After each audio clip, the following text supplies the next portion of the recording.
Swan Lake, dramatic ballet in 4 acts. Music by blah blah blah, first presented blah blah blah, let Johnny in the role of, who cares about any of that?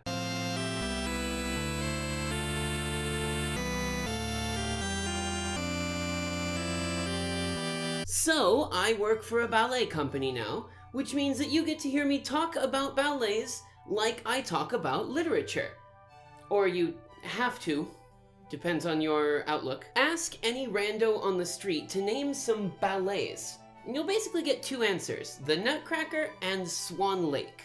Since the Nutcracker is like a Christmas show, we'll probably talk about that one later, but the fact that these 2 shows are the ones that even randos off the street know earns them their places as the 2 most popular ballets in existence. Swan Lake, written by Tchaikovsky in 1875, choreographed for the first time by a man named Riesinger, and then premiered at the Bolshoi Ballet in Moscow in 1877. Tchaikovsky, of course, has written a bunch of other ballets, but this one is probably his most famous non-Christmas production.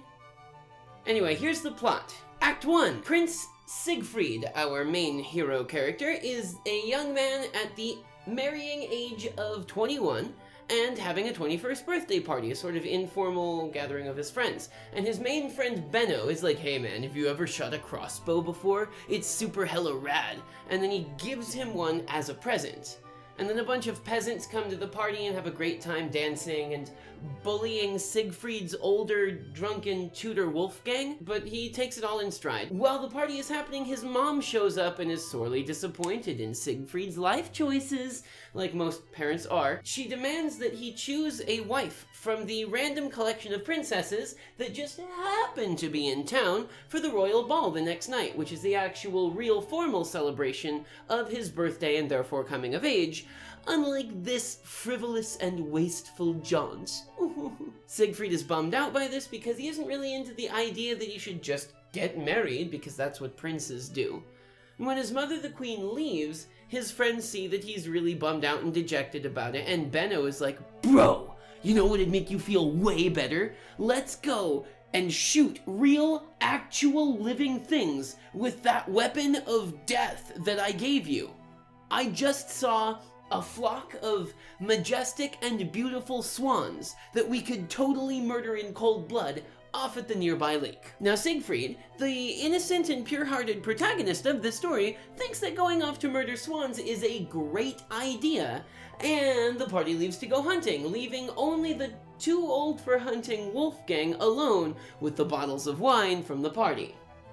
He's fine with this. Not a lot of plot happens in Act 1 really, but Act 2, the hunting party shows up at the lake where there is a flock of swans just sort of chilling on the placid and peaceful water, slowly heading for the other bank. Benno is like, we could totally shoot them now, but then Siegfried tells them to go off to the other side of the lake to head them off, so that they can pincer attack them. And he's about to follow after them when he catches sight of one of the swans changing, it's kind of ambiguous, into a beautiful woman. Coincidentally, it is midnight when he sees this happen. It's a part of a thing, we'll get to it later. But he hides to watch this lady, all weird voyeuristic like, and she's like, oh man, it is nice to have human legs again. Too bad I'm a swan, but also a woman. This is my curse.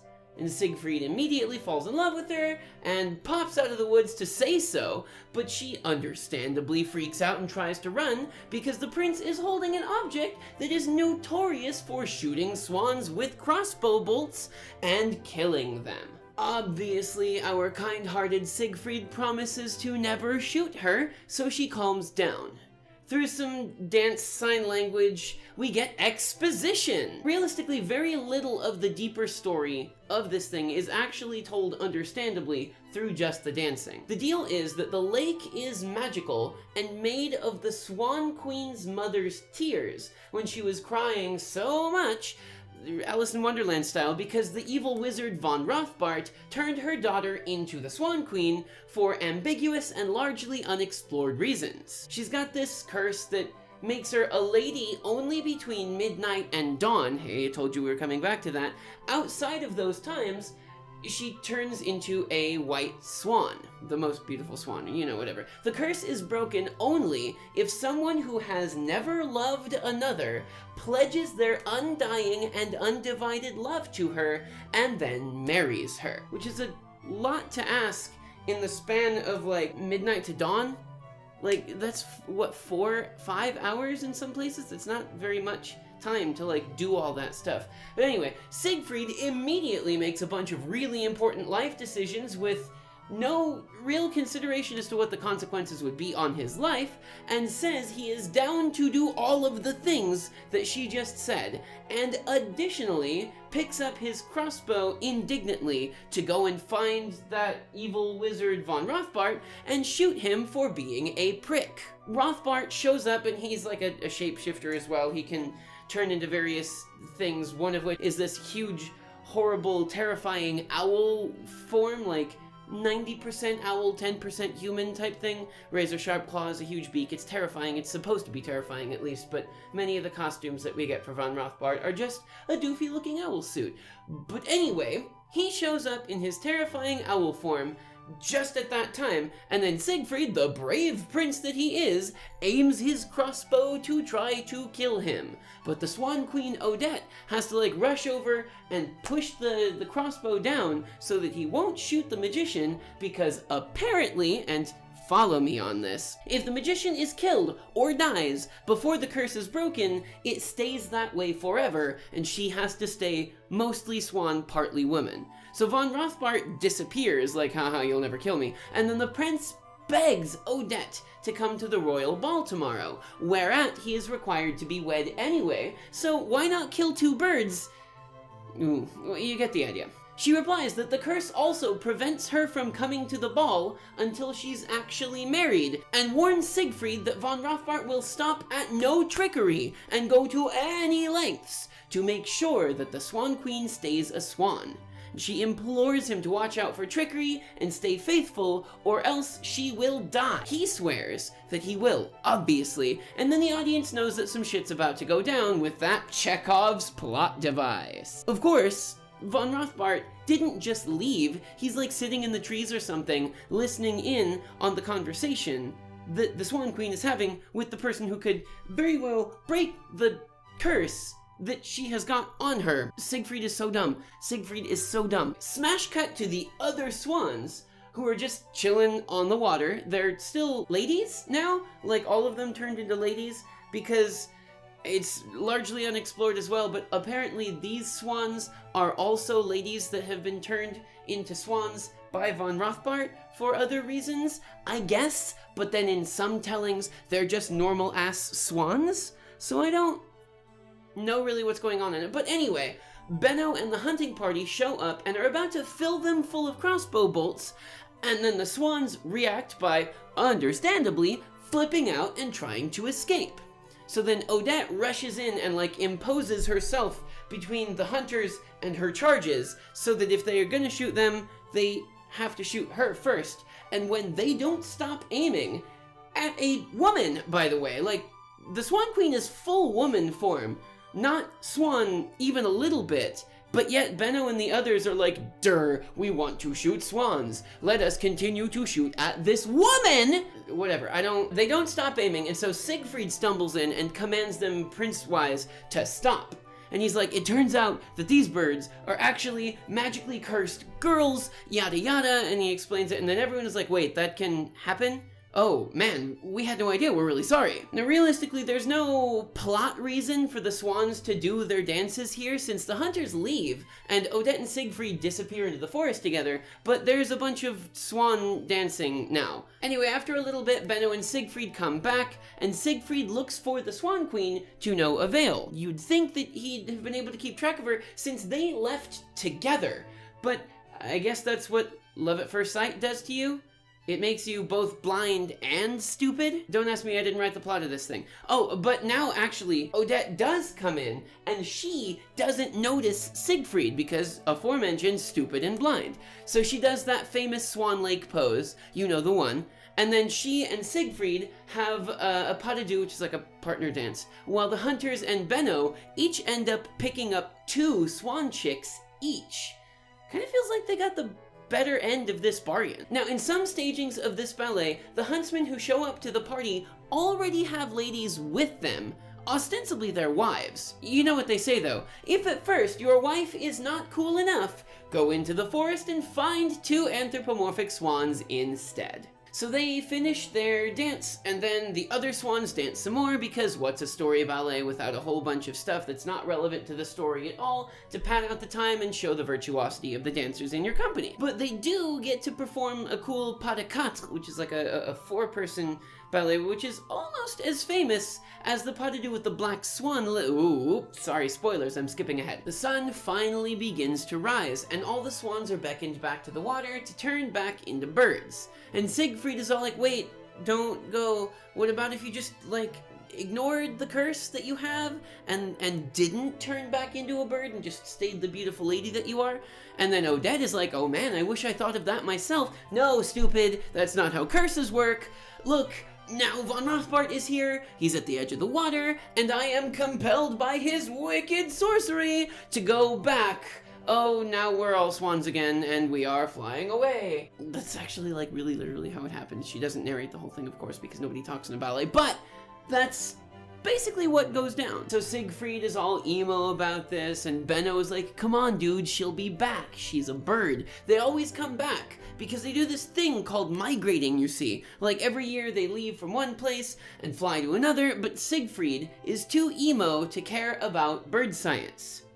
End of act. Act 2 had most of the plot so far, but now Act 3. It's tomorrow evening, which I guess is consequentially now tonight. The grand ball is happening, and the guests have arrived at this sick palace party, and the queen and the prince are ushered in by some trumpeteers. Side note, wouldn't it get really old having to wait for the trumpeteers to finish their stupid royal fanfare every time you need to go into a room that other people are in? Like, wouldn't that be really annoying? Maybe it's just me. Anyway, the queen notices that Siegfried is preoccupied with his swan lady obsession. She doesn't know anything about it, of course.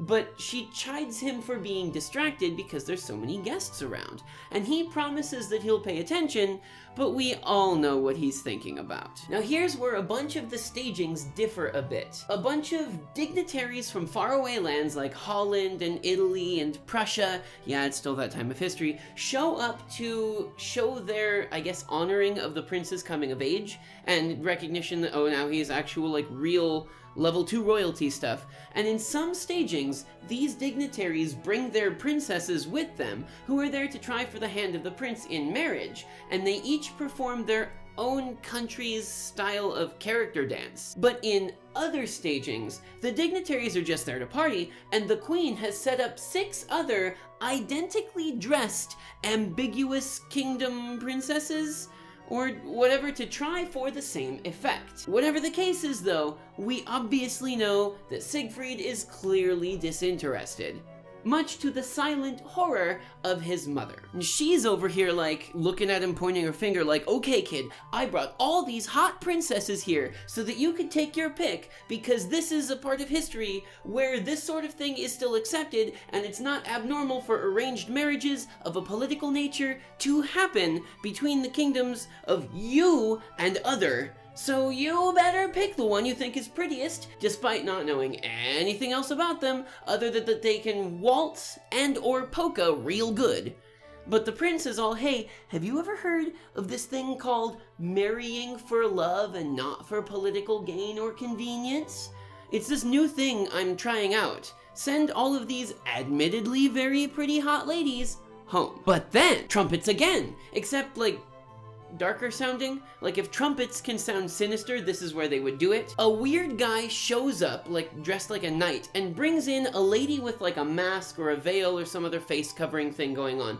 And Siegfried, who at this point has only seen from here down, is like, yowza, that's my swan queen right there! Despite the fact that she looks like she's gone to Hot Topic to get her goth on. It turns out that this guy is, 3 guesses folks, von Rothbart, in disguise, because sorcerer, and he's brought his weirdly identical to the Swan Queen daughter Odile to the ball. Follow now, you've got Odette, the real Swan Princess, and Odile, the fake Swan Princess. So taken by this imposter's beauty is Siegfried that he immediately is like, that's the one, that's the girl I love, she's like a cheerleader but she goes to a different school, so you wouldn't know her, you guys, and grabs her by the hands. And the queen is like, well, I guess he chose somebody, that's better, right?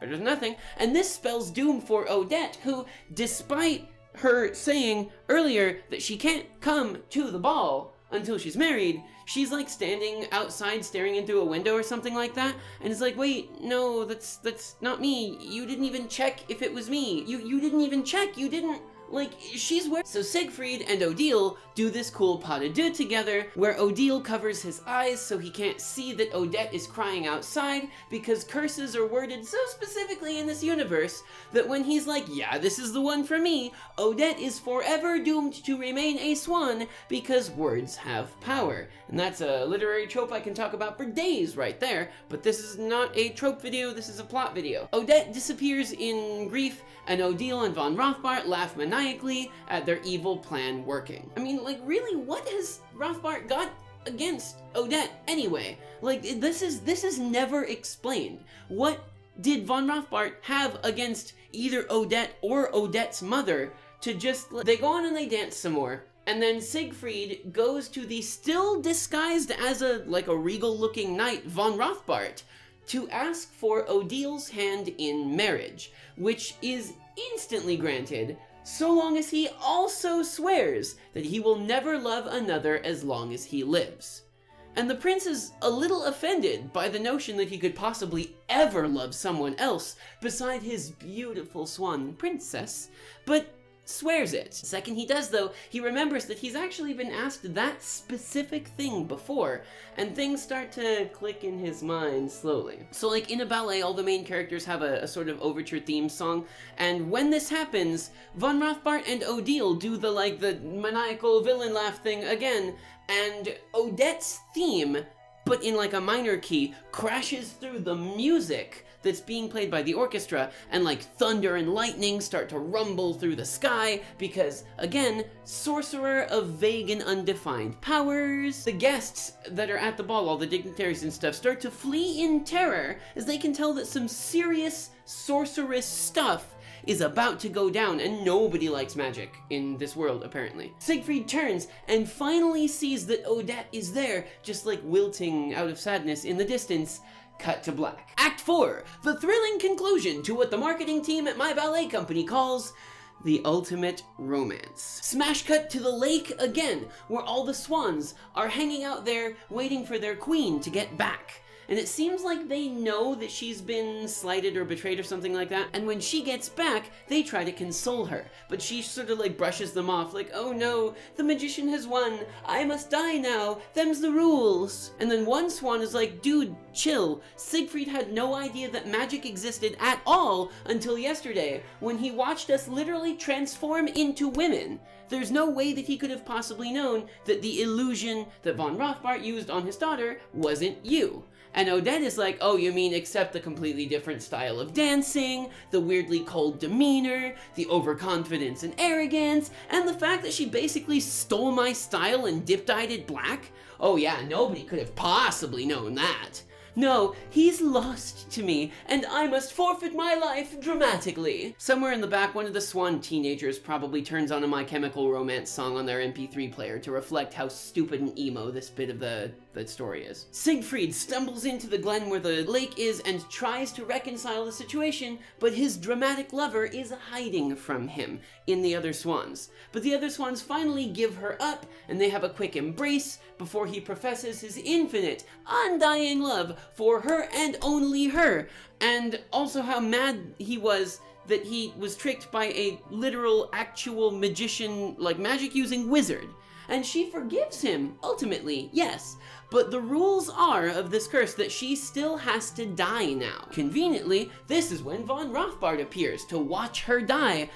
But somehow, the power of love keeps her spirit alive for another few minutes. And then the sadist and voyeur von Rothbart takes personal offense to this and vows vengeance on not just Odette, but all of the swans for his wasted couple minutes. But then Siegfried flexes his last-ditch anime power-up based on love, overpowers von Rothbart momentarily. And so von Rothbart disappears to recover real quick, and Odette tells him that only in death will she be free of the magician's bonds. And so she dashes herself into the cold lake and drowns while Siegfried has to watch this happen, which is not inconsequential on his fragile psyche. The other swans start to mourn at the death of their queen, further heightens the emotional distress of the prince, and so declaring in a very Romeo and Juliet way that life without his true love is meaningless, he also jumps headfirst into the water and drowns himself. Kind of a downer so far, but somehow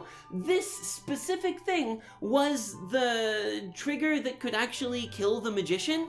So since von Rothbart dies because of the heroic sacrifice of the prince, all of the ensorcelled swans are free from their curse and become ladies again. And they look back at the water to see Siegfried and Odette together forever in whatever afterlife exists in this universe.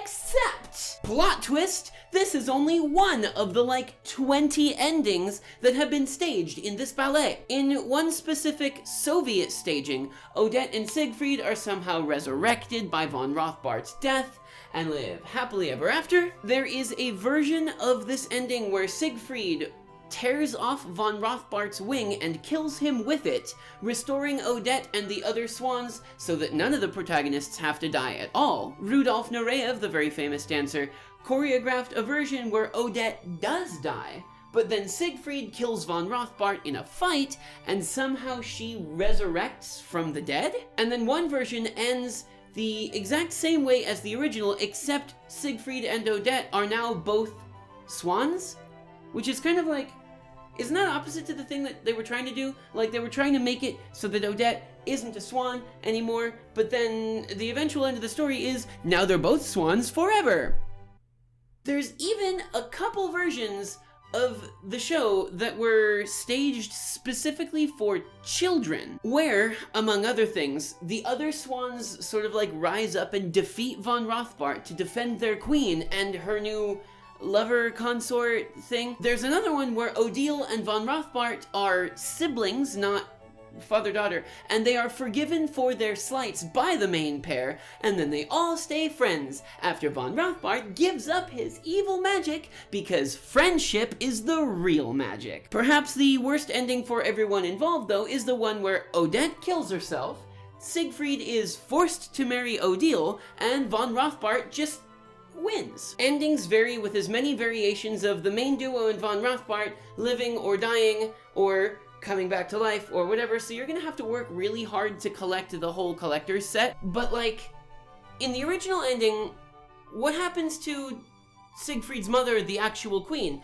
What happens to the whole kingdom? What happens to Odile? What does Odile actually look like? Is she truly a look-alike to the Swan Queen, or is there some sort of like magic involved in her being identical to Odette?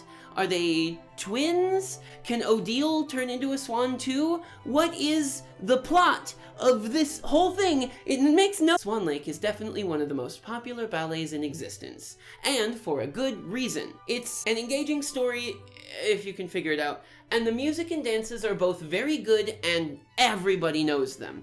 You could definitely do worse than going to see it if it was at your local ballet. And now that you know the plot, you can follow along. See, ballet is literature. In the meantime, in the comments, tell me which ballet you want to know the plot of next, and maybe I will listen to you.